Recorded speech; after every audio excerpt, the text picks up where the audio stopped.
exactly what had transpired during last night's performance at the Southern Palace Theater. Surely he would see that she was not to blame. At the far end of the hallway, a door opened and a policeman came in on a blast of frigid air. India patted her curly hair into place and brushed at the dried blood still clinging to the ruffled skirt of her costume.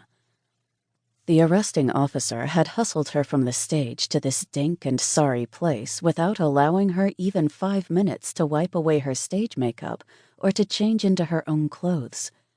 She felt grimy from head to toe. She could imagine the streaks on her face from where the grease paint had run. Not exactly the image she wanted to present to the authorities. The officer paused before her cell door and fumbled with a set of keys. Iron gray hair peeked from beneath his cap. The brass buttons on his uniform gleamed dully in the lambent light. "India Hartley?" His breath smelled of coffee and sleep. "Yes?" She rotated her shoulders, hoping to ease the throbbing at the back of her neck. He swung open the door and immediately caught her wrist in a vice-like grip strong as any manacle. "Come with me." The previous evening. Her carriage rocked along the street, headed for the theater.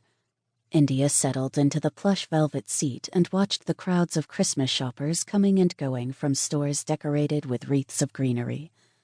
At Madame Louise's hair salon, an elaborate poster invited ladies to come in for styles of the highest art. Flyers offering children's toys, European fashions, and grand action pianos fluttered from shop windows illuminated by gaslight.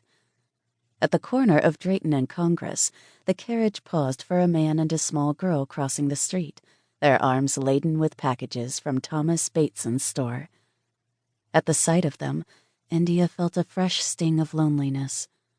For most of her life, she and father had lived alone, traveling from London to Philadelphia and then Boston, where he managed various theater companies before finally organizing his own.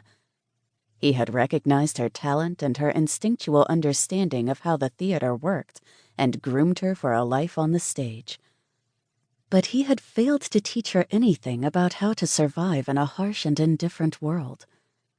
Father had not been the most skillful of managers. India supported him more often than the other way around. But she never doubted his love for her. He was the touchstone that kept her grounded, and when she lost him, she lost the everyday contentment she had taken for granted. Upon his untimely death, she discovered they were nearly broke, and her interest in the classic theater touring company had been taken over by an unscrupulous manager she'd once trusted. After months of scraping by on next to nothing, she arranged a 10-week tour as a visiting actress to theaters in Savannah, Charleston, and New Orleans. What would become of her after the tour finished was something she did not let herself think about. "Here we are, Miss Hartley." The young driver opened the carriage door and extended a gloved hand to assist her as she exited. When she paused to straighten her hat, he fumbled in his pocket for a scrap of paper and a pencil. "Would you mind?" He thrust the paper and pencil into her hands. "I mean, I know it's an awful imposition, but my little sister reveres you. It sure would be the best Christmas present ever for her to have your signature." "Of course." India took the paper and pencil. "What plays of mine has she seen?" "Oh, we can't afford the theater, but she reads about you in the ladies' magazine she gets from the circulating library. She tries to style her hair like yours. I reckon just about every girl in Savannah wants India Hartley curls." He watched as she fished a carte de visite from her reticule.